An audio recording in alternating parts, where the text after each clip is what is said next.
Welcome to Lennar's third quarter earnings conference call. At this time, all participants are in a listen-only mode. After the presentation, we will conduct a question and answer session. Today's conference is being recorded. If you have any objections, you may disconnect at this time. I will now turn the call over to David Collins for the reading of the forward-looking statement. Thank you, and good morning, everyone.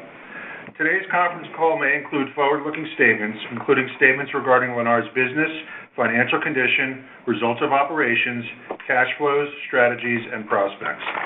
Forward-looking statements represent only Lennar's estimates on the date of this conference call and are not intended to give any assurance as to actual future results. Because forward-looking statements relate to matters that have not yet occurred, these statements are inherently subject to risks and uncertainties. Many factors could affect future results and may cause Lennar's actual activities or results to differ materially from the activities and results anticipated in forward-looking statements. These factors include those described in our earnings release and our SEC filings, including those under the caption Risk Factors contained in Lennar's annual report on Form 10-K, most recently filed with the SEC. Please note that Lennar assumes no obligation to update any forward-looking statements. I would like to introduce your host, Mr. Stuart Miller, Executive Chairman and Co-CEO. Sir, you may begin. Very good. Good morning, everybody, and thank you for joining us today. I'm in Miami today, together with John Jaffe, our Co-CEO and President, Diane Bessette, our Chief Financial Officer, David Collins, who you just heard from, our Controller and Vice President. Catherine Martin is here. She's our new Chief Legal Officer. Welcome, Catherine. And Bruce Gross, CEO of Lennar Financial Services, along with a few others as well. I do want to note that Mark Sistana, our 20-year General Counsel, is not here today, and he's sorely missed. I don't believe that Mark has missed an earnings call in his 20 years with the company, and his service to and with the company has been truly remarkable. While Mark recently retired and we have Catherine here as our Chief Legal Officer, Mark will remain a strategic advisor and consultant to the company, and we're sure that Mark can't help but listen today. So, Mark, you're definitely here in spirit. As usual, I'm going to give a macro and strategic overview of the company. After my introductory remarks, John is going to give an operational overview, updating construction costs, cycle time, some of our land strategy and positions. As usual, Diane's going to give a detailed financial highlight along with some guidance for the fourth quarter. And then, of course, we'll have our question and answer period. And as usual, I'd like to ask that you please limit yourself to one question, one follow-up, so that we can accommodate as many as possible. So let me begin. We are pleased to review Lennar's third quarter 2025 results against the backdrop of what might be the beginnings of an improving economic landscape for the housing market. With that said, our third quarter results reflect the continued softening of market conditions and affordability through our third quarter. Sales volume was difficult to maintain and required additional incentives in order to achieve our expected pace and to avoid building excess inventory. While our deliveries were just below our goal for the quarter, and while we sold more homes than expected during the quarter, these accomplishments came at the expense of further deterioration of margin, which came down to 17.5%. Accordingly, we're going to begin to ease back our delivery expectations for the fourth quarter and full year in order to relieve the pressure on sales and deliveries and help establish a floor on margin. We will reduce our delivery expectations for the fourth quarter to 22,000 to 23,000 homes, and we will reduce our full year expectation to 81,500 to 82,500 for the full year. For Lennar, this is an opportune time to pause and let the market catch up a little bit.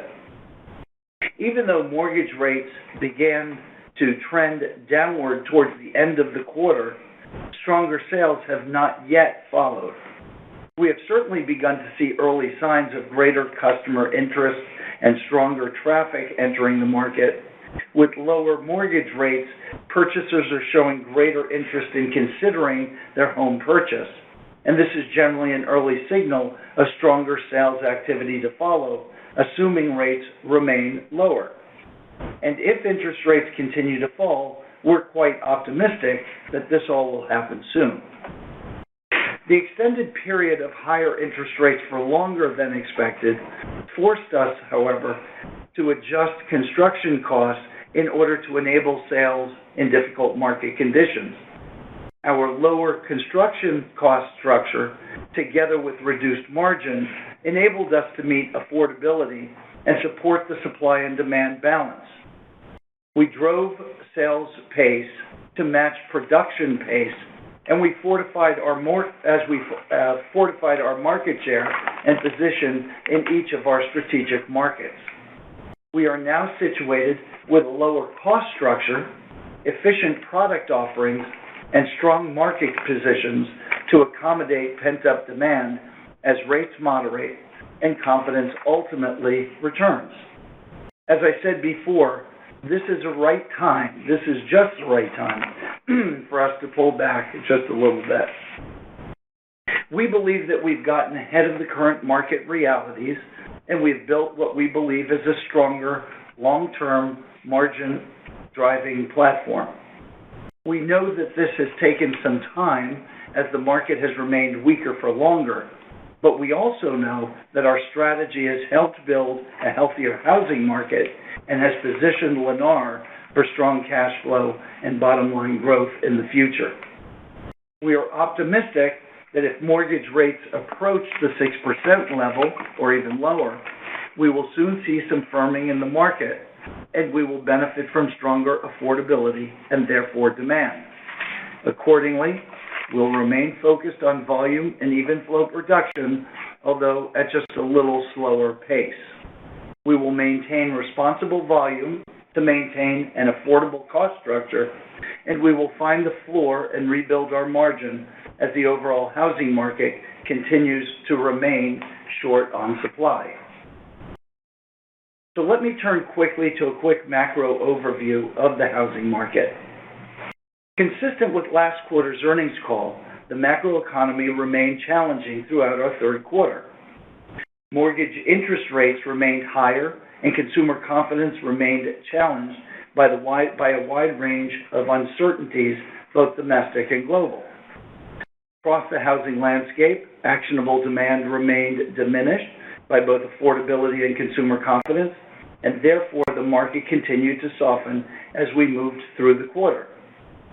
Nevertheless, as we came to the back half of the quarter, interest rates began to drift downward, and that drift began to accelerate as we came to the end of the quarter and into the fourth. Today, we are possibly getting closer to 6% mortgage rate. That's fluctuating a little bit, and we're just beginning to see consumers return to the market. Against that backdrop, supply remains constrained in most markets, driven by years of underproduction. New construction has slowed as builders have pulled back on production due to slow sales and affordability concerns, therefore exacerbating the chronic supply shortage. Demand is still high as people want and need homes, but affordability and waning confidence around buying now have been constraining that demand. This has been a difficult cycle as low supply fuels high prices, and high prices lock out many of our buyers. As I've said before, mayors and governors around the country continue to list the housing shortage as a priority concern and point to affordability or attainability as a priority. I do suggest that if you want to better understand the conundrum of the housing market, read the book Abundance by Ezra Klein to better understand that housing has a long-term future defined by both structurally short supply and not just growing demand, but growing need for housing as well.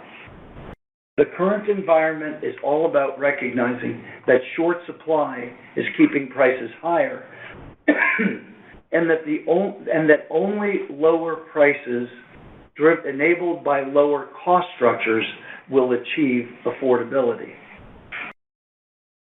Turning to our results, in our third quarter, we started approximately 21,500 homes. We delivered approximately 21,500 homes and sold just over 23,000 homes. While we were just short of delivery expectations, we exceeded our sales expectations, and we were able to grow our community count, positioning us better for the remainder of the year. As mortgage interest rates remained higher and consumer confidence declined, we continued to drive volume with our starts, while we incentivized sales to enable affordability and limit inventory build. We have successfully focused on maintaining inventory within our 2 completed unsold homes per community level that has been reflected historically. As a result, during the third quarter, sales incentives rose to 14.3%, reducing our gross margin to 17.5%, which was lower than expected on a lower than expected average sales price of $383,000. Our SG&A came in at 8.2%, which produced a net margin of 9.2%. As we look ahead to the fourth quarter, we expect that our margins will come in at approximately 17.5%, consistent with our last quarter, of course, depending on market conditions. We expect to sell between 20,000 and 21,000 homes and deliver between 22,000 and 23,000 homes. We expect our average sales price to be between $380,000 and $390,000, as we expect to somewhat alleviate pricing pressure on homes that will be sold during the quarter as a result of taking some pressure off of our sales base. And as I noted earlier, we expect to deliver between 81,500 and 82,500 homes for the year 2025. We expect our overhead in the fourth quarter to continue to run between 7.8% and 8% as we continue to invest in and evolve various Lennar technology solutions that will define our future. These initiatives, as I've said before, have been and will continue to add to SG&A as well as corporate G&A for some time to come, as they represent a significant investment in our differentiated future. So in conclusion, let me say that while this has been another difficult quarter in the housing market, it is another constructive quarter for Lennar. While the short-term road ahead might seem a little choppy, we are very optimistic about our future. We are well aware that our numbers aren't where we would like them to be, but neither are market conditions. We are well situated with a strong and growing national footprint, growing community count, and growing volume. We have continued to drive production to meet the housing shortage that we all know persists across our markets. And as we have driven growth, production, and volume, we have positioned our company to evolve and create efficiencies and technologies that will make us a better company built for the future. Perhaps most importantly, our strong balance sheet and even stronger land banking relations afford us flexibility and advantaged opportunity to consider and execute on strategic growth for the future as well. In that regard, we will focus on our manufacturing model and continue to use our land partnerships to grow, and we will lean into reshaping our business by developing and using modern technologies with a focus on cash flow and high returns on capital in order to drive long-term shareholder value. So before I end, I can't help but note how inspired I am by the resurgence of a technology company that Lennar has supported for many years. We are quite confident that Opendoor, with its new CEO, Kaz, that's how he's referred to, will be a contributing force and partner in Lennar's technology journey and evolution. Kaz joined Opendoor after 6 years at Shopify, where he is mission-driven as he takes the helm of a company that has the ability and the ambition now to bring modern technology to change the homeownership market forever. I have always said that the Opendoor platform functioning properly will add significant bottom line to Lennar while creating convenience and joy for our customers. As Kaz took the CEO position, he sent out a note on why he joined Opendoor and left a flourishing career behind at Shopify. This is what he said in part. It is incredibly important that we use all of our energy and modern tools at our disposal to build products that make home ownership easier. We must make the process of buying and selling a home less frictionful so more people do it. Home ownership isn't about a house, it's about families and community. And that is why I am so incredibly proud that I get to support this team in our mission to use every tool at our disposal to make selling, buying, and owning a home easier. AI gives us, he goes on, AI gives us the chance to accelerate this work in ways never before thought possible. From simplifying the process of buying and selling to unlocking personalized pathways to ownership, AI can help millions of families access homes more efficiently, more affordably, and more transparently than ever before. This is a once-in-a-lifetime opportunity to redefine what's possible in real estate. That is the message from Kaz. We can all do better. We can all be better. Our mission is worthy. Lennar is on that same mission, and we are connected to the success of Opendoor as well. We are extremely well positioned for our future, and we look forward to keeping you up to date on our progress. And with that, let me turn over to John. Good morning, everyone. As Stuart described, we remain intensely focused on executing our core strategy, maintaining consistent, high-volume production while leveraging advanced technology throughout our homebuilding operations. This is all about driving efficiencies, position us as the leading technology-enabled, low-cost homebuilding manufacturer. Our ongoing strategy has resulted in greater efficiencies, evidenced by improvements in our cycle time, inventory churn, and overall costs. In this update, I will discuss our third quarter performance concerning sales pace, cost reductions, cycle time improvements, and the execution of our asset-light land strategy. For the third quarter, we achieved a sales pace of 4.7 homes per community per month, which aligns with our sales plan. To reach this goal, we utilized the Lennar machine, beginning with attracting qualified leads through our digital funnel. We then focus on a rapid response with each customer, along with the quality engagement. Notably, our average response time to leads improved by 53% from our second quarter, reducing it to just 46 seconds. This means that when a lead submits a request for information, they typically receive a call or text within 46 seconds.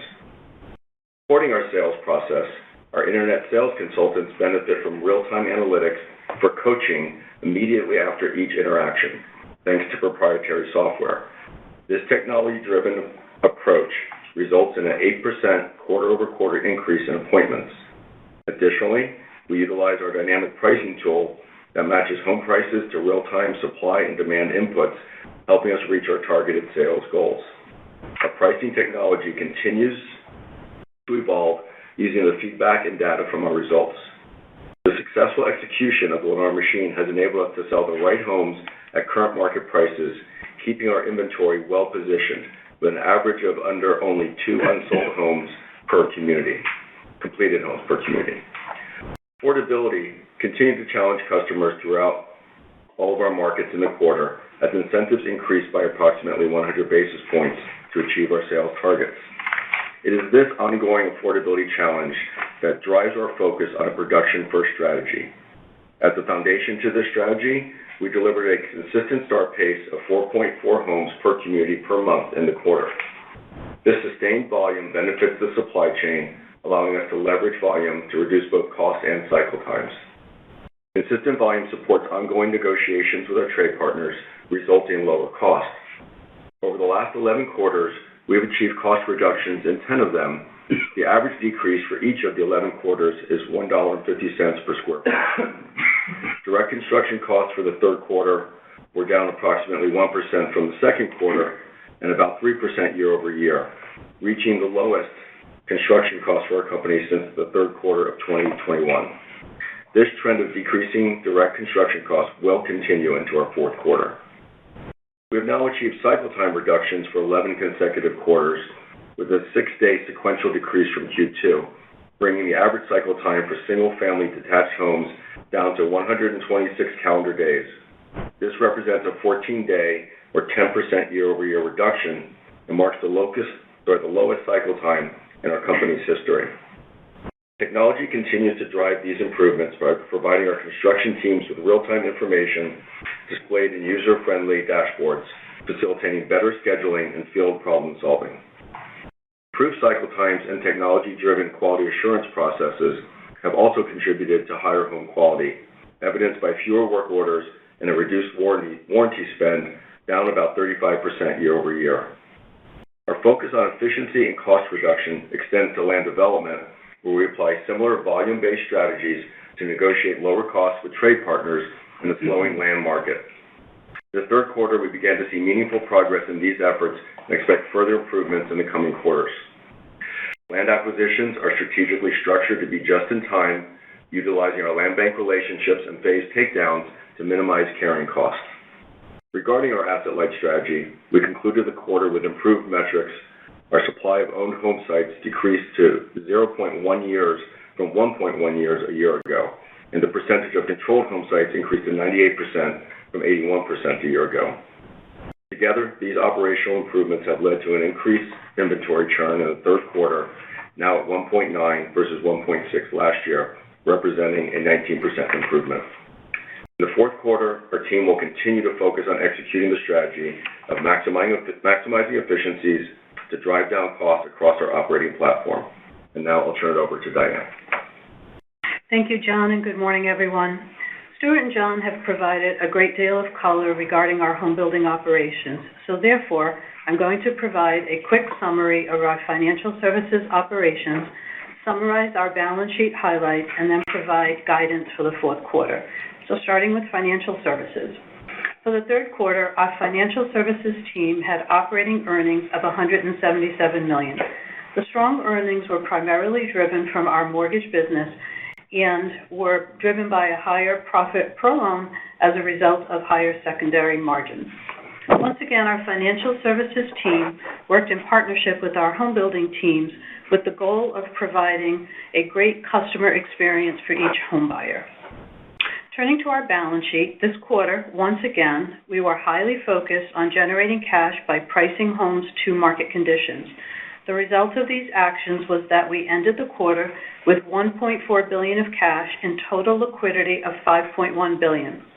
As John noted, consistent with our land-light, lower-risk manufacturing model, our year supply of owned home sites was 0.1 years, and our home sites controlled percentage was 98%. We ended the quarter owning 11,000 home sites and controlling 512,000 home sites, for a total of 523,000 home sites. We believe this portfolio of home sites provides us with a strong competitive position to continue to grow market share and scale in a capital-efficient way. With our focus on turning inventory, our inventory turn increased to 1.9 times, and our return on inventory was 24%. During the quarter, we started about 21,500 homes and ended the quarter with approximately 42,500 homes in inventory. As Stuart mentioned, we carefully manage our inventory levels, ending the quarter with fewer than 2 completed unsold homes per community, which is within our historical range. And then turning to our debt position, we ended the quarter with $1.1 billion outstanding on our revolving credit facility, and our home building debt to total cap was 13.5%. We had no redemption or repurchases of senior notes this quarter. Our next debt maturity of $400 million is not due until June of 2026. Consistent with our commitment to increasing total shareholder returns, we repurchased 4.1 million of our outstanding shares for $507 million, and we paid dividends totaling $129 million. Our stockholders' equity was just under $23 billion, and our book value per share was about $89. In summary, the strength of our balance sheet provides us with confidence and financial flexibility as we progress through the remainder of 2025. So with that brief overview, I'd like to turn to Q4 and provide some guidance estimates, starting with new orders. We expect Q4 new orders to be in the range of 20,000 to 21,000 homes as we match production and sales paces. We anticipate our Q4 deliveries to be in the range of 22,000 to 23,000 homes, with a continued focus on turning inventory into cash. Our Q4 average sales price on those deliveries should be about $300,000 to $390,000, and gross margin should be approximately 17.5%, consistent with the prior year. And our SG&A percentage should be in the range of 7.8% to 8%. All these metrics, of course, are dependent on market conditions. For the combined home building joint venture, land sales, and other categories, we expect earnings of approximately $50 million. We anticipate our financial services earnings to be approximately $130 to $135 million. For our multifamily business, we expect a loss of about $30 million as we continue to strategically monetize assets to generate higher returns. Turning to Lennar Other, we expect a loss of $35 million, excluding the impact of any potential mark-to-market adjustments to our public technology investments. Our Q4 corporate G&A should be about 1.9% of total revenues, and our foundation contribution will be based on $1,000 per home delivered. We expect our Q4 tax rate to be approximately 23.5%, and the weighted average share count should be approximately 253 million shares. And so on a combined basis, these estimates should produce an EPS range of approximately $2.10 to $2.30 per share for the quarter. And with that, let me turn it over to the operator.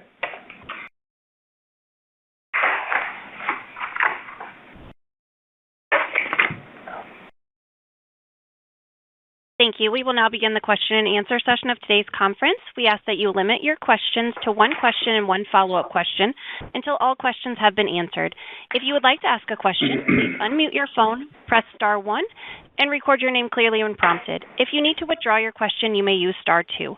Again, that is star 1 to ask a question. Our first question comes from Alan Ratner from Zelman & Associates. Please go ahead. Hey, good morning. Thanks for all the detail, as always. Appreciate it.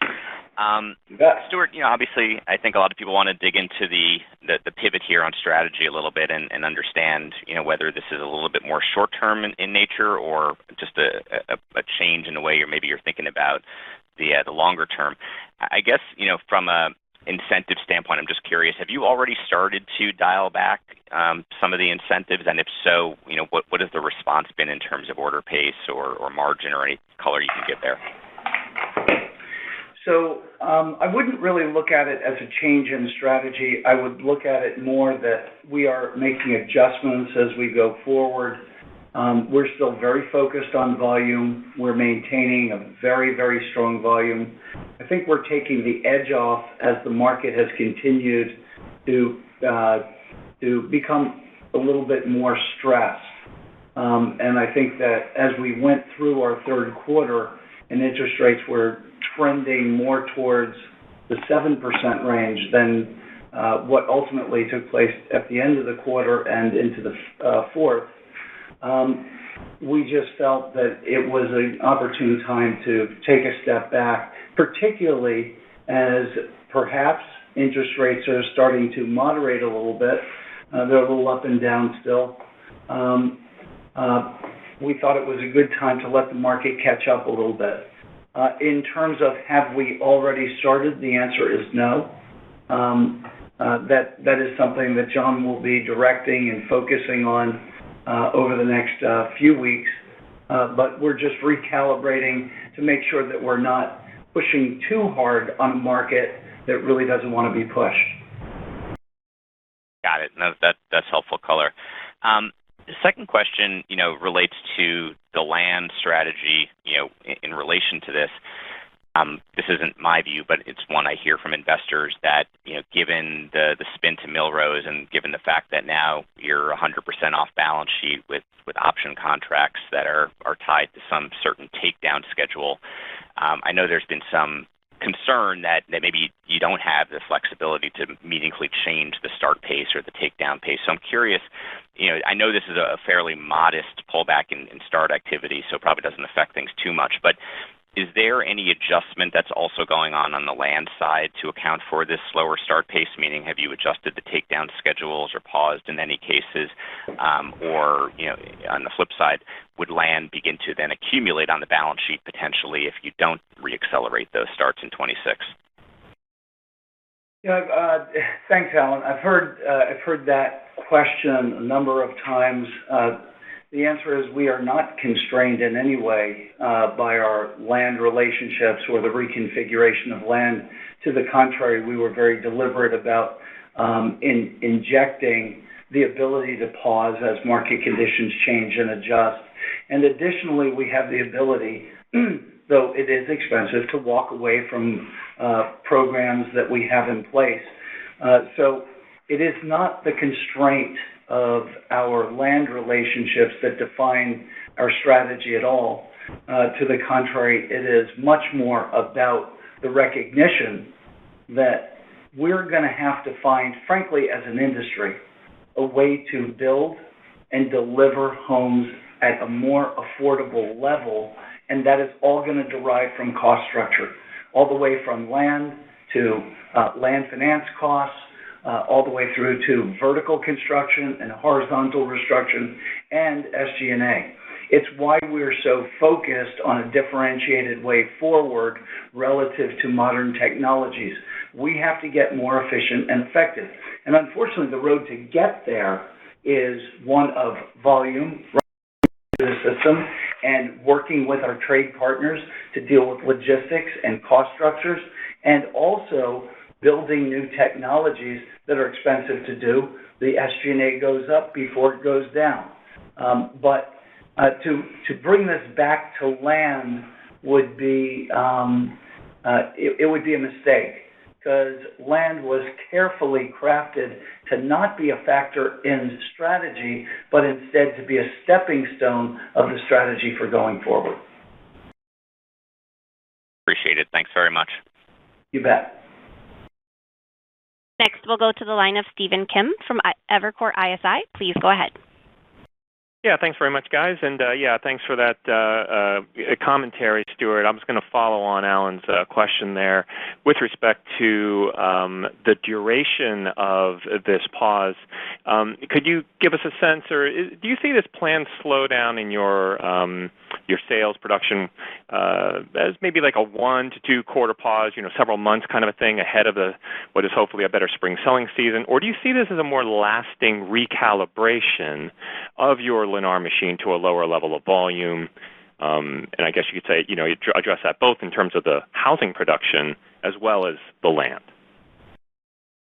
So our strategy remains very focused on volume and delivering supply to markets that need it. It is very focused on how do we, and we're working on it every day, Steve, how do we bring our cost structure down so that we can drive margin even in a slowing market? It's not an easy thing to do. It's not a linear kind of program. This is how you get there. It's a rocky road. So the answer to your direct question is this a change in strategy or a slowdown that's more permanent. We don't see it that way at all. The focus of our strategy is to maintain volume, to use volume to enable us, our trade partners, even our land partners, to find ways to be more efficient and effective as we try to meet the growing need of our communities, of our population that needs more affordable housing. Okay, but you have indicated that you are looking to slow your volume versus, let's say, maybe what you had thought, or thought about 3 months ago. And I guess the nature of my question is this slowdown, however you characterize it, or this adjustment, is it something that you see as a measured in a few months, and then you're on the other side of that, there's going to be sort of a reacceleration? Are you sort of like pushing things off? Or is this something where you are sort of just lowering your overall or recalibrating to an overall lower level of volume than what you may have thought 3 to 4 months ago, let's say? So, look, I think we're living in the fluid world right now. We're going to have to see how the market evolves. But the way that I would think about what we're doing is we're running a marathon, and partway through, we're just taking a moment to take a breath, let our body catch up to where we are, and we're on a mission to move forward and to keep pursuing the strategy that we have in place. Gotcha. Okay, that's helpful. And then I was wondering if you could help me with just, I wanted to run some math by you a little bit on the margin. I mean, just very simplistically, if we were to say that mortgage rates, stay around 40 basis points or so lower than they were earlier in this year, then I'm guessing that the cost of a rate buy down should basically go down by or add 100 basis points or maybe even a little bit more to your gross margins, just given what I think the cost of a rate buy down is. And then on top of that, if you're slowing your volume while rates drop, I would think that would improve the supply and demand relationship and thus improve your pricing power. And so that would be additionally additive to your gross margin. So I'm wondering, is this a reasonable framework to think about the kind of or the magnitude of margin leverage that we might be able to see going forward? Or is there something that you you think needs to be corrected in that? I think that the pieces are correct, and the timing is not going to be, directly translatable. It'll be somewhat of a rocky road to get there too. But I think the pieces and the way that you're thinking about it are correct. Okay, excellent. Thanks so much, guys. Okay, thank you. Next, we'll go to the line of Michael Rehaart from J.P. Morgan. Please go ahead. Thanks. Good morning, everyone. Thanks for taking my questions. I certainly don't want to beat a dead horse here, but I just wanted to try and put perhaps a finer point on, this kind of shorter-term adjustment in approach, given the challenging market. And I'm wondering, on kind of a bottom-line basis, if you guys just felt like you didn't want to go below 17.5% margin, and that the cost was too high to drive that volume where you hoped it was where you wanted it 3 months ago, or is there also, in your view, sort of an elasticity of demand issue where part of the problem here is that even if you were to drop margins or raise incentives to keep that, you really wouldn't ultimately even be successful in what you needed from a volume perspective. And so, with that, maybe demand becoming more inelastic, just, a lack of demand in the marketplace, it just didn't make sense to drop that gross margin below where you're looking in the back half of this year currently. I'm not sure that we've gotten quite that philosophical, but I think that we are responding real time to what we see as market conditions. We just felt, and I said it clearly, Michael, that we just felt it was a good time to take a little pressure off. we have some tremendous athletes that are working on our marketing and sales programs across the company, and they've just done terrific work to pull us through some really challenging times. We felt that this was a good moment for us to take a little pressure off of that part of our program and recalibrate as we go forward, think about what is our next step, but our base strategy remains the same. We're focused on building volume, supplying the market with affordable, attainable product. John, you want to weigh in on that? Yeah, I would agree, Stuart. And it's really hard to answer your question, Michael, because it's market by market and even community by community. So it is just as Stuart said, it's taking some of that edge off so we can better fine-tune exactly how we price in that market by market analysis and community by community analysis. Now, appreciate that and understand it's probably a bottoms-up analysis to really fully answer that question, I suppose. But exactly. I think ultimately, though, this idea around elasticity is really important. And, maybe just as a second question, follow-up question, we did see rates come down, mortgage rates, that is, maybe 20, 30 basis points in August. And so far in September, another 20 or 30 basis points. I'm curious, amid that type of, that's a net 50 basis points roughly, but kind of gradually seeping into the market. I'm curious if you could comment on, if you did see any impact on demand trends across your markets, perhaps which ones, if that's the case, and, all else equal, would this potentially reduce pressure on gross margins or, incentives, or are you just at a point right now where, given what you've done during the quarter, you expect the incentives that, you've laid out to effectively remain in place, throughout the fourth quarter? I think, Michael, as Steve laid out, it does help reduce the cost of those mortgage rate buydowns, but as Stuart responded, it's not exactly linear. It's each market, it's each community, how they're used and what the buyer demand is, and the affordability stressors that exist. I think the way that I would think about it, Michael, is when we think about elasticity, I think that's more of a news report looking backwards.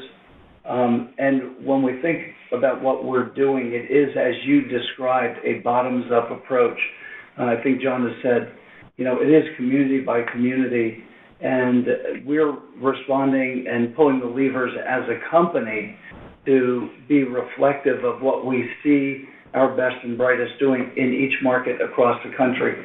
And I think that, in terms of 30 basis points in August, 20 to 30 in September, there are fluctuations in the 10-year right now. It's, maybe it's migrating up a little bit.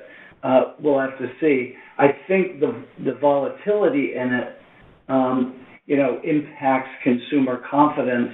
So we're going to have to see how it plays out. At the end of the day, when we look back at our third quarter, and as I noted in my remarks, we did not yet see sales impact, but we did see a little bit of kick in the consumer's engagement.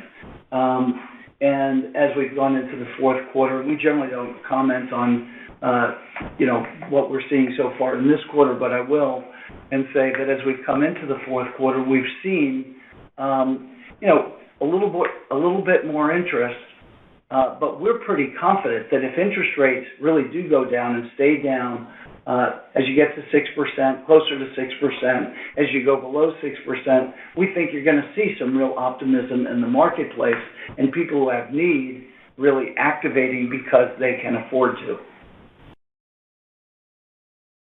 Great. Thank you. Appreciate it. You bet. Next, we'll go to the line of Susan McClary from Goldman Sachs. Please go ahead. Thank you. Good morning, everyone. My first question is on the inventory turns. Can you talk through how some of these company-specific efforts are continuing to come through, even as you moderate or adjust the strategy? and how we should think about the upside to those inventory turns in this kind of an environment, and long-term, the ability to get to 3 times as you do think about the setup on the ground? So I will tell you that so John and I, at the end of each quarter, we go out and we do what we call operations reviews, and we sit with our division management teams and really go through their operations and strategies.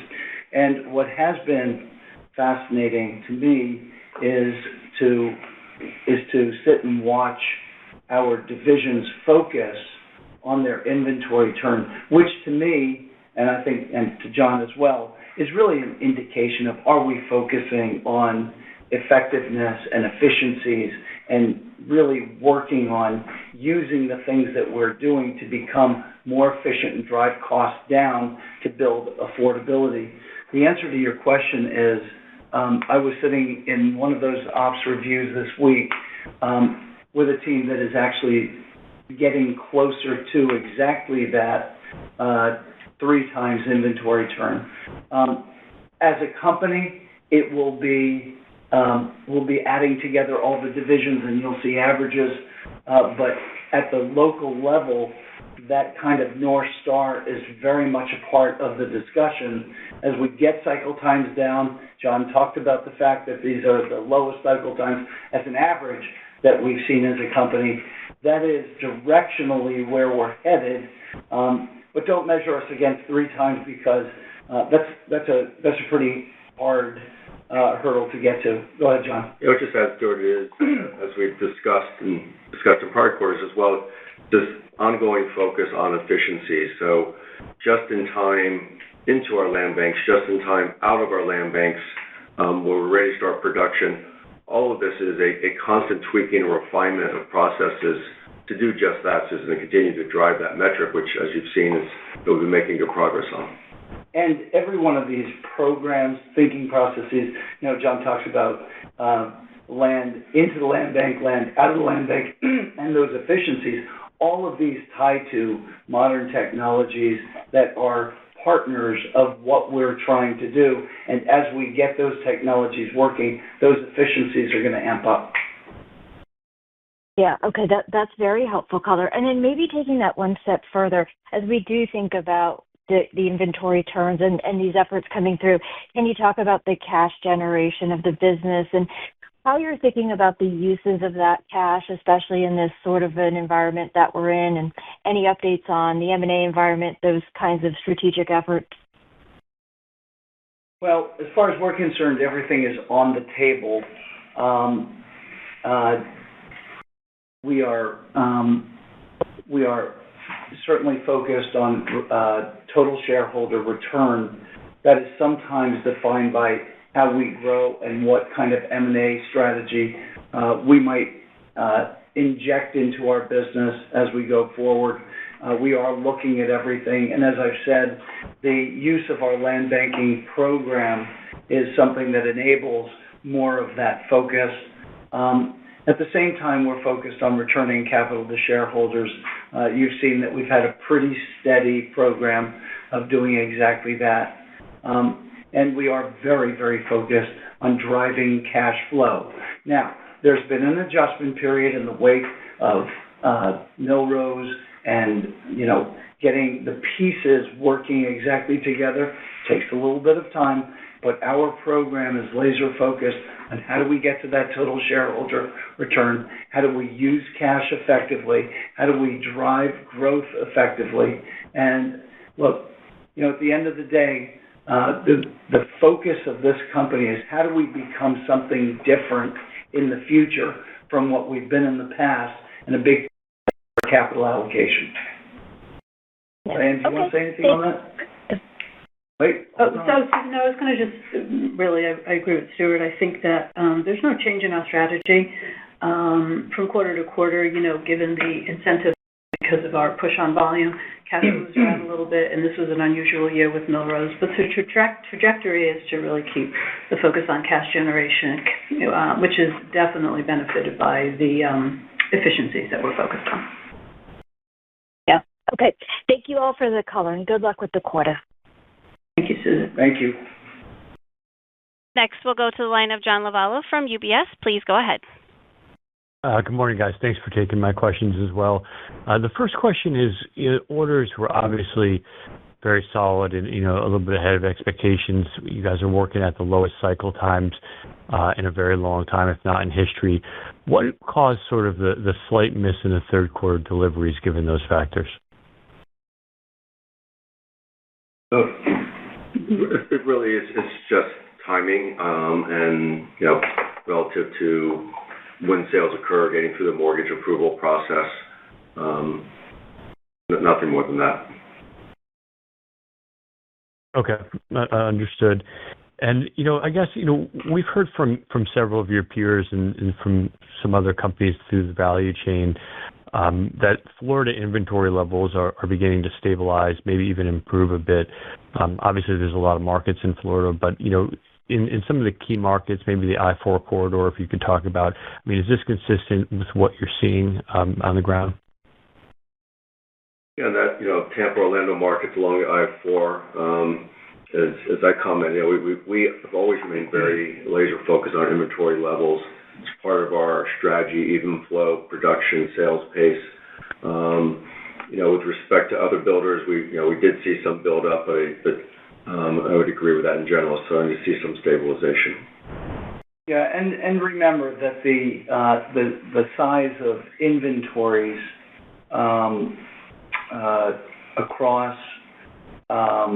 across the competitive landscape, meaning existing homes and new homes, is a big part of what defines, the stress on the sales process. And in Florida, that has been, a factor. Inventories have been high, both across existing and the new home market. They have been moderating, and that has started to build a more stable environment, which is sell. That's helpful. Thank you, guys. Yeah. Next, we'll go to the line of Matthew Bouley from Barclays. Please go ahead. Good morning, everyone. Thank you for taking the questions. One on incentives. I guess sort of another philosophical question, but I guess going forward, depending on where the rate environment goes, do you anticipate kind of maintaining some level of these buy downs as kind of a competitive advantage sort of structurally versus the resale market? Or, as you do get to, if we do get to 6% or lower, is there some level where you really do foresee, a kind of a more material pullback on those incentives? Thank you. So, interesting question. A number of people have asked why you focus on interest rates coming down. You're buying them down anyway, and so the market has access to the lower interest rate.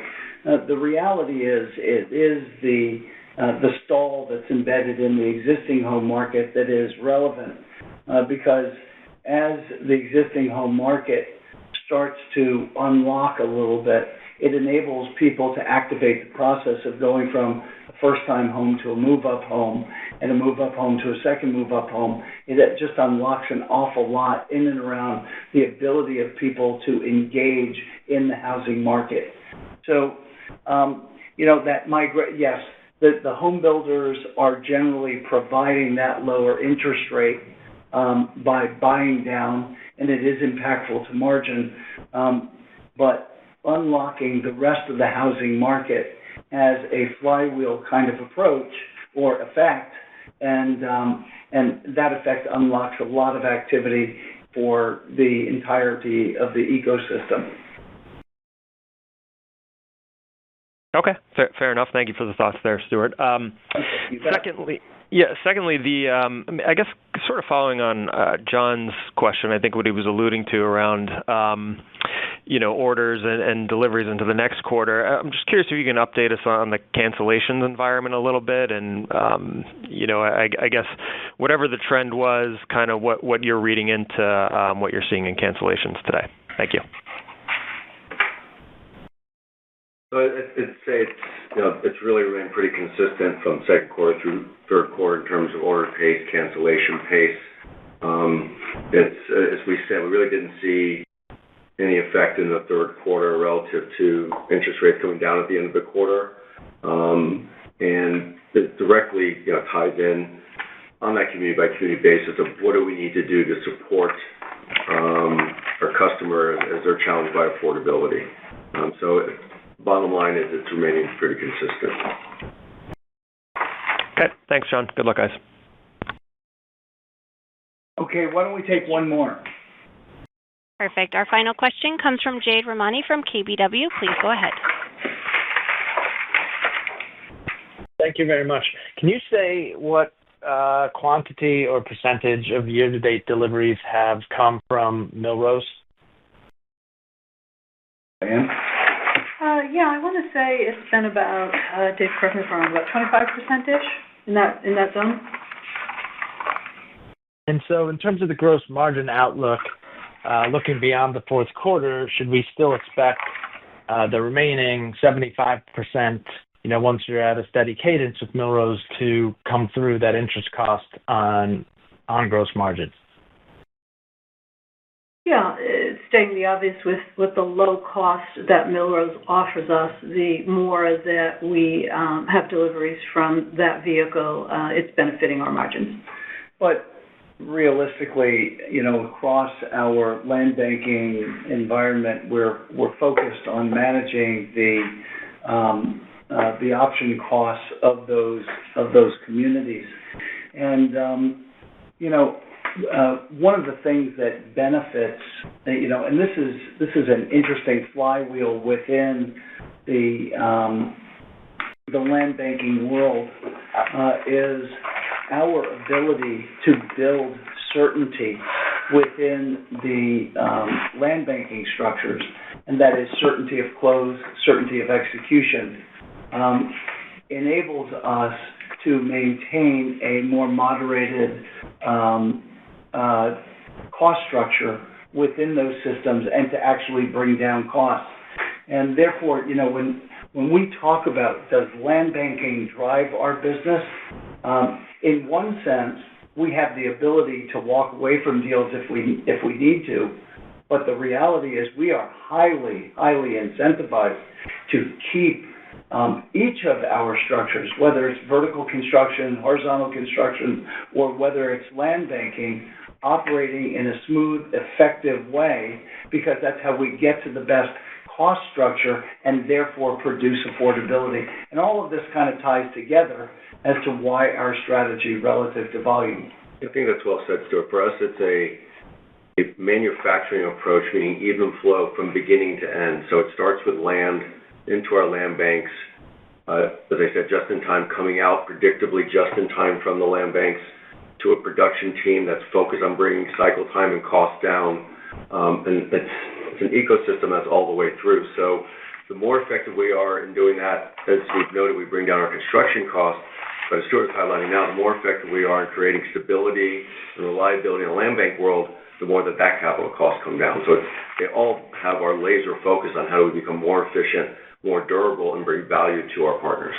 So even while we might have the ability to, as a risk mitigator, to walk away or to do something else, our whole strategy is focused on building certainty and across our land banking system, bring down costs and option costs in each of our land banks to help with the affordability factor. I'm not sure if that's answered your question, but I think that's what you're getting at, is when you talk about 25% for Millrose and advantage cost, the question is, can we get more advantage costs across the whole spectrum? Okay, thanks for that. I was trying to understand, as the 25% grows toward 100%, shouldn't that, I think the market's assuming that would be a negative, an incremental headwind, because that $560 million of annual interest cost is not yet fully reflected in gross margin. While I have tremendous affection for Millrose and Darren and the group there, and we want to do a lot of business with them, we think that our business is best configured with a range of participants that are providing low-cost capital to enable us to be the best version of ourselves. With that diversity of engagement, I think we get the best out of everybody, and we really have been migrating towards building, enabling, participating in an industry solution, not just a myopic one for Lennar. Thanks very much. All right. Thank you. With that said, I want to thank everybody for joining us, and we look forward to reporting back on consistent and focused progress as we go forward. Thanks, everybody. That concludes Lennar's third quarter earnings conference call. Thank you all for participating. You may disconnect your line, and please enjoy the rest of your day.